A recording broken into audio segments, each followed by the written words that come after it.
Hello students, हम लोग पढ़ रहे थे मार्क्सवाद और मार्क्सवाद में हमने उसके सिद्धांतों के 3 सिद्धांत जो मार्क्स के द्वारा बताए हैं क्रमानुसार हमने उनको पढ़ा है।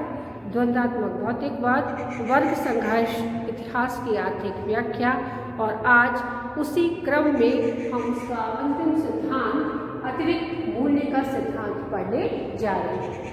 तो मार्क्सवाद का यह सिद्धांत अतिरिक्त मूल्य का सिद्धांत काफ़ी फेमस सिद्धांत है जो मार्क्स के विचारों को कहीं ना कहीं और भी ऊंचाइयों से ऊंचाइयाँ देता है।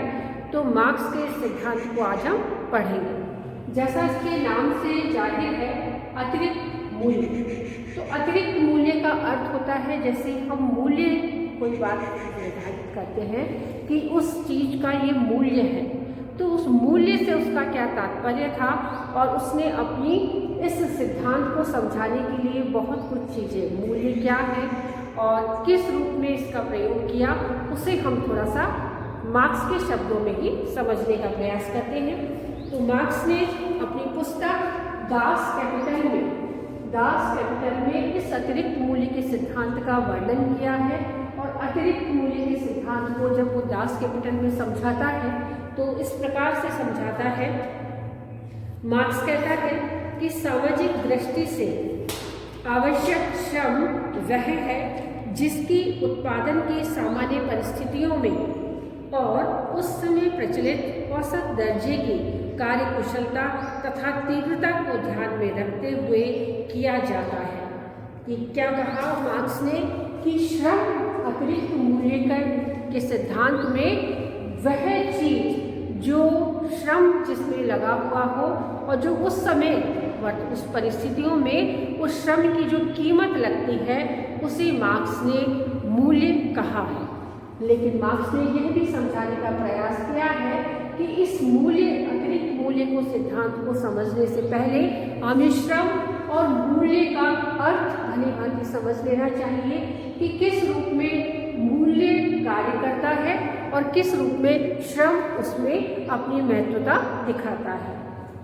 तो मार्क्स के अनुसार मार्क्स का उद्देश्य पूंजीवादी अवस्था का अंत करना था। इस अवस्था के अंत करने के लिए उसने पूंजीवाद का गहन अध्ययन किया। इसलिए मार्क्स अतिरिक्त मूल्य के सिद्धांत को पूर्व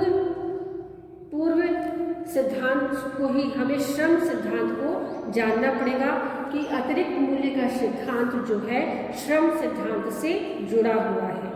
तो मार्क्स का मानना है कि मूल्य का अर्थ समझने से पहले हम क्या समझेंगे, श्रम क्या है। हम जानते हैं कि किसी भी वस्तु के निर्माण में श्रम का महत्वपूर्ण योगदान होता है। जिस कार्य को करने में अधिक श्रम लगता है उसकी कीमत अधिक हो जाती है और जिस कार्य को करने में कम श्रम लगता है तो उसकी कीमत में लगातार कमी देखी जा सकती है। ऐसा सामान्य विचार हम लोग रखते हैं। लेकिन मार्क्स ने अपने इस सिद्धांत को, अतिरिक्त मूल्य के सिद्धांत को समझाने के लिए बताया कि मूल्य का अर्थ क्या है।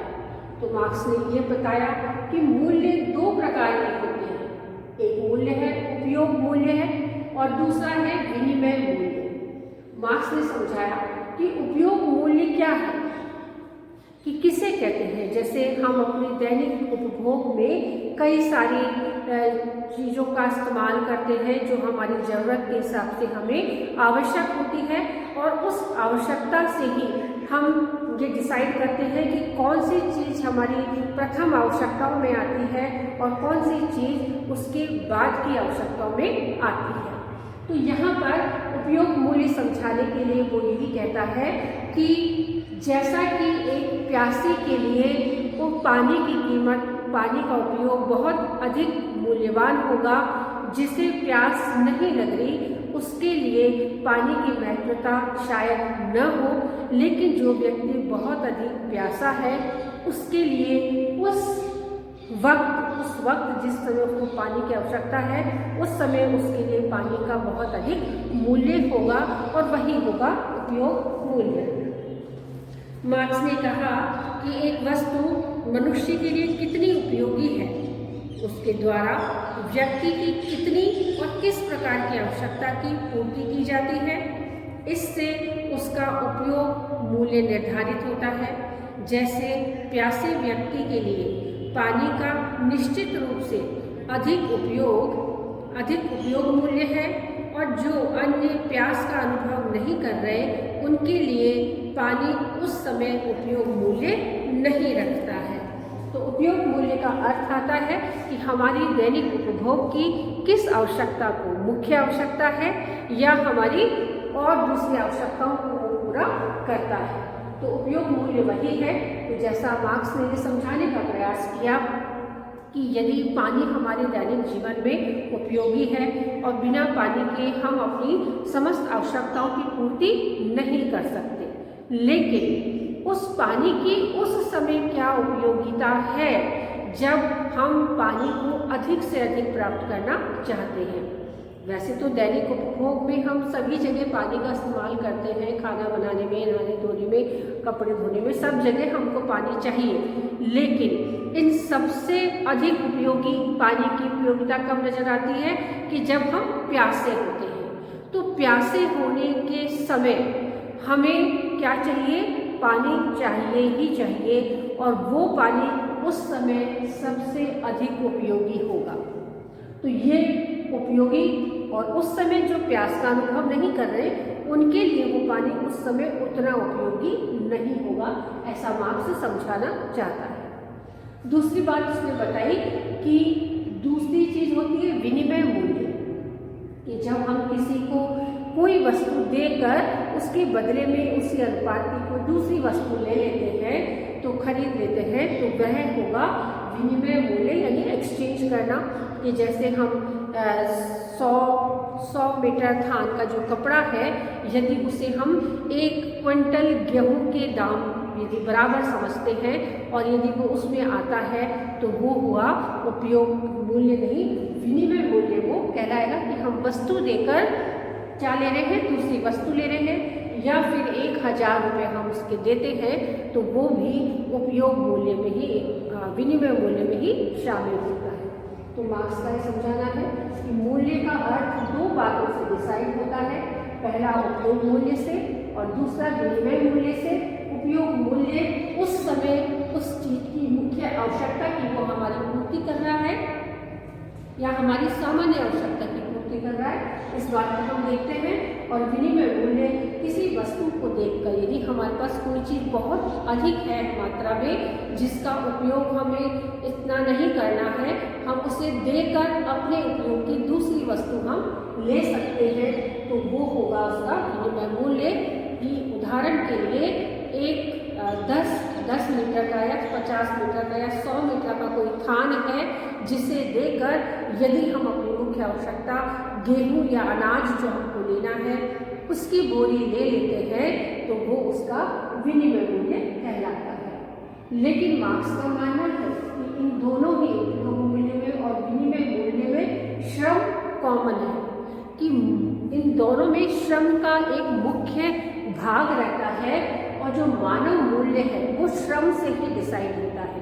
कि चाहे से उपयोग मूल्य हो चाहे से विनिमय मूल्य है, लेकिन दोनों में श्रम एक कॉमन चीज है, और दोनों में इस श्रम की महत्वता की वजह से ही उसके दाम कम और अधिक होते हैं। तो विनिमय मूल्य श्रम के द्वारा ही निर्धारित होता है, ऐसा मार्क्स का मानना है। तो मार्क्स ने इसे समझाने के लिए एक उदाहरण दिया है। वो एक उदाहरण देता है कि जैसा मानो कि एक फैक्ट्री में साड़ी निर्माण का कार्य चल रहा है। एक साड़ी निर्माण के कार्य में क्या होता है, मजदूर को यदि 6 रुपये उसका पारिश्रमिक मिलता है और 8 रुपये उस साड़ी में जो सामग्री लगती है, कच्चा सूत है, कलरिंग है, मशीनें हैं, जो भी कि मुख्य जो सामग्री है वो उसमें यदि लगती है, तो ये टोटल मिलाकर 14 रुपये होते हैं। 6 रुपये मजदूर को मिलते हैं, 8 रुपये की जो मूल सामग्री है वो उसमें लगी, तो टोटल उसकी कॉस्ट आई साड़ी की 14 रुपये। लेकिन वो साड़ी 14 रुपये में नहीं बिकती, वो साड़ी बिकती है 20 रुपये में। तो मार्क्स का ऐसा मानना है कि 20 माइनस 14 यानी 20 रुपये में वो बिकती है, 14 रुपये उसकी लागत है, तो ये बीच वाले जो 6 रुपये बचते हैं वो पूंजीपति द्वारा हड़प लिए जाते हैं और उसे ही मार्क्स ने अतिरिक्त मूल्य कहा है कि मूल्य मजदूरी है और मूल्य सामग्री है, इन दोनों से मिलकर मूल्य बनता है।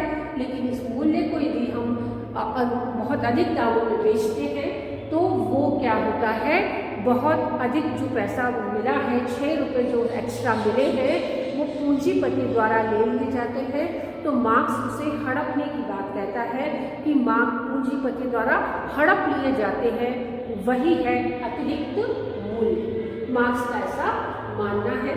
तो इसे समझाने के लिए हम थोड़ा सा पढ़ते हैं मार्क्स के शब्दों में कि उसने किस किस रूप में इसे परिभाषित किया है। जैसे विनिमय मूल्य उसने किसे कहा और उपयोग मूल्य उसने किसे कहा। कि उपयोग मूल्य वह एक वस्तु मनुष्य के लिए कितनी उपयोगी है, उसके द्वारा व्यक्ति की कितनी और किस प्रकार की आवश्यकता की पूर्ति की जाती है, इससे उसका उपयोग मूल्य निर्धारित होता है। जैसे प्यासे व्यक्ति के लिए पानी का निश्चित रूप से अधिक उपयोग मूल्य है और जो अन्य प्यास का अनुभव नहीं कर रहे उनके लिए पानी उस समय उपयोग मूल्य नहीं रखता।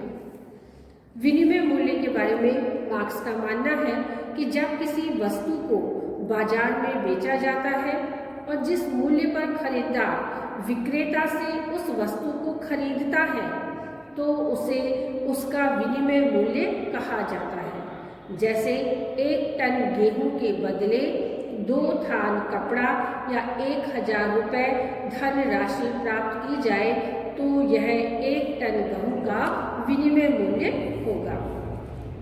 अब इस मूल्य को मार्क्स ने समझाया है कि मूल्य मानव श्रम पर आधारित होता है, इसलिए उसने इसे समझाने के लिए बताया कि अर्थव्यवस्था की दृष्टि से सभी वस्तुएं बाजार में बेची और खरीदी जाती हैं। इन दोनों से सभी वस्तुओं में श्रम सामान्य तत्व है। दोनों ही चीज़ों में, चाहे वो खरीदी जाए चाहे से वो बेची जाए, दोनों में ही श्रम सामान्य तत्व है जो प्रत्येक वस्तु को बनाने में कभी श्रम कम लगता है तो कभी अधिक भी खर्च होता है। विनिमय मूल्य श्रम पर आधारित होता है, मार्क्स का मानना है, क्योंकि सभी वस्तुओं के निर्माण में न्यूनाधिक मात्रा में श्रम विभाजन होता है। अतः किसी वस्तु के विनिमय मूल्य का निर्धारण उसमें लगने वाले मानव श्रम के द्वारा निर्धारित होता है, जिसे सामाजिक दृष्टि से वस्तु के निर्माण के लिए आवश्यक श्रम कहा जा सकता है। मार्क्स का मानना है कि प्रत्येक वस्तु का वास्तविक मूल्य उस पर किए गए खर्च के द्वारा मानव श्रम के अनुसार निश्चित होता है, किंतु बाजार में वह काफ़ी ऊंचे दामों पर बेची जाती है। उसके बेचने से जो अतिरिक्त धन प्राप्त होता है उसे पूंजीपति अपने पास रख लेता है। पूंजीपतियों द्वारा अपने पास रखे गए इस धन को ही मार्क्स अतिरिक्त मूल्य कहता है। मार्क्स के अनुसार यह उन दो मूल्यों का अंतर है जिसे मजदूर पैदा करता है, जिसे वह वास्तव में पाता है। तो जैसा मार्क्स ने बताया कि उदाहरण के लिए किसी फैक्ट्री में एक मजदूर द्वारा साड़ी बनती है तो उसे 6 रुपये मिलते हैं और 8 रुपये मान लीजिए उस साड़ी पर लगने वाली सामग्री के हैं, तो वह साड़ी बाजार में 20 रुपये में बिकती है। तो 14 रुपये निकालने के बाद 6 रुपये पूंजीपति की जेब में आ जाते हैं। यही अतिरिक्त मूल्य है जिसे पूंजीपति बिना किसी मेहनत के हड़प लेता है। अतः न्याय की ये मांग है कि इस अतिरिक्त मूल्य को श्रमिकों को मिलना चाहिए। साधनों के स्वामी पूंजीपतियों के द्वारा इस अतिरिक्त मूल्य को हड़प लिया जाता है और श्रमिकों के लिए ये बड़ा ही अन्यायपूर्ण कृत्य है। इस अवस्था में श्रमिकों की स्थिति दासों की स्थिति से नाम मात्र के लिए अच्छी है, क्योंकि दास प्रथा में दासों को उचित पारिश्रमिक से वंचित रखा जाता था और वर्तमान व्यवस्था में श्रमिक अपनी असहाय दशा से बाध्य होकर पूंजीपति के साथ एक ऐसी शर्त पर काम करने के लिए तैयार हो जाते हैं जो उसे श्रम का उचित पारिश्रमिक नहीं देता। तो ऐसा मार्क्स का मानना है कि ये जो 6 रुपये मजदूर को मिलते हैं एक साड़ी को बनाने में, 8 रुपये उस पर सामग्री लगती है, तो इनकी कीमत 14 रुपये हुई। और यदि वो कीमत बाजार में 20 रुपये की बिकती है तो ये जो 6 रुपये पूंजीपतियों द्वारा हड़प लिए जाते हैं, तो वो ये कहता है कि बिना श्रम के पूंजीपति उसे हड़प लेता है, जबकि न्याय की ये मांग है कि वो 6 रुपये मजदूरों को या श्रमिकों को मिलने चाहिए। तो इस तरीके से न्याय की मांग बताते हुए मार्क्स अपने अतिरिक्त मूल्य के सिद्धांत को पूर्ण करता है। तो यहाँ ये सिद्धांत पूर्ण होता है, लेकिन सिद्धांत में इस सिद्धांत को काफ़ी कुछ आलोचनाओं का सामना करना पड़ा कि मार्क्स के द्वारा समझाई गई इस अतिरिक्त मूल्य के सिद्धांत में काफ़ी कुछ कमियां स्पष्ट रूप से नजर आती हैं। तो बात करते हैं आलोचनाओं की। तो आलोचना नंबर 1 कि श्रम उत्पादन का एकमात्र साधन नहीं है। जैसा मार्क्स ने अपने सिद्धांत में श्रम को ही मानव द्वारा निर्मित हर चीज में श्रम को ही मूल्य निर्धारण का एकमात्र साधन मान लिया है, ऐसा कदापि नहीं होता है। कि मार्क्स ने माना कि श्रम को ही मूल्य का एकमात्र निर्धारक तत्व माना है और पूंजीपतियों के श्रम को उसने उपेक्षित किया है। पूंजीपतियों को भूमि प्रबंधन, मशीनें, साहस व जोखिम के बावजूद भी उत्पादन के विभिन्न साधनों पर खर्च करना पड़ता है, जिसे मार्क्स ने नजरअंदाज कर दिया था। कि इस उत्पादन कार्य में श्रमिकों को तो उत्पादन के सभी साधन मौजूद करवाए गए ना, प्रोवाइड करवाए गए, तो वो प्रोवाइड करवाए किसने? कि श्रम तो मजदूरों का लगा, लेकिन उन्हें श्रम कार्य करने के लिए जो भूमि का प्रबंध किया गया, जिस फैक्ट्री का निर्माण किया गया, जिस मशीनों को लाया गया और जिस बिजली के कनेक्शन का वहाँ पर प्रावधान रखा गया, या जिसमें अन्य सामग्रियाँ जो लाई गई हैं वो कहाँ से दूर दूर मंडियों से दूर जाके ट्रांसपोर्ट करके इंपोर्ट एक्सपोर्ट करके बहुत सारी चीज़ों का प्रावधान किया है, वो सारी व्यवस्थाएं किसने की? पूंजीपतियों ने। तो पूंजीपतियों के इस श्रम को मार्क्स पूर्ण रूप से अनदेखी कर जाता है और इसी अनदेखी की वजह से उसकी आलोचना हुई, इस सिद्धांत की आलोचना हुई। दूसरी आलोचना है पूंजीपतियों द्वारा किए जाने वाले अन्य व्ययों का उल्लेख नहीं। मार्क्स ने अपने इस सिद्धांत में केवल मानव श्रम को इम्पोर्टेंस दी है और मानव श्रम से ही जो कार्य किए गए हैं उनको ही इम्पोर्टेंस दी है, लेकिन पूंजीपतियों के द्वारा भी बहुत सारे अन्य व्यय भी किए जाते हैं, जैसे मशीनों की घिसावट, बिजली का बिल, श्रमिकों के रहने की व्यवस्था, उनके उचित स्वास्थ्य की व्यवस्था, उनके द्वारा बीमा जो करवाता है, उनकी यूनिफॉर्म जो सिलवाता है, वो अन्य बहुत सारे जो व्यय पूंजीपतियों द्वारा किए जाते हैं वो इस अतिरिक्त मूल्य की राशि से ही पूर्ण किए जाते हैं, जिसे मार्क्स ने पूर्णतया उसका ध्यान नहीं दिया, उसने पूर्णतः से उसको नजरअंदाज किया है। तो ये भी एक आलोचना का कारण बना है। तीसरी आलोचना है सिद्धांत अस्पष्ट व अतिरंजित। कि सिद्धांत जो दिया है मार्क्स ने अतिरिक्त मूल्य का सिद्धांत, वो काफ़ी समय पुराना है, अतिरंजित है, उस पर धूल जम चुकी है, वर्षों पुरानी कोई बात उसने उठाकर कही है कि वर्तमान में तो 6 रुपये का या 8 रुपये 20 रुपये में एक रुमाल नहीं मिलता, वो साड़ी की बात करता है। तो बहुत पुराना सिद्धांत है, कभी किसी समय ऐसा हुआ होगा, लेकिन वर्तमान में जब धीरे धीरे परिस्थितियाँ बदलती चली गई तो जो पूंजीपति और श्रमिकों का जो कार्य विभाजन है या उनके जो अलगाव की स्थिति को पूर्णतः समझने का प्रयास किया गया और श्रमिकों को भी उचित पारिश्रमिक दिया जाता है, तो काफ़ी अतिरंजित और काफ़ी अस्पष्ट भी है। काफ़ी जगह वो स्पष्ट नहीं कर पाया मार्क्स कि इस सिद्धांत को किस रूप में आगे बढ़ाया जाए। तो मार्क्स ने मूल्य की वास्तविक परिभाषा अस्पष्ट रूप में दी है तथा उसका सिद्धांत भी अतिरंजित है, क्योंकि मार्क्स का मानना है कि मजदूर दुगने तिगने कर लिए जाने पर श्रम के आधार पर उसका मुनाफा भी दुगना तिगना हो जाएगा।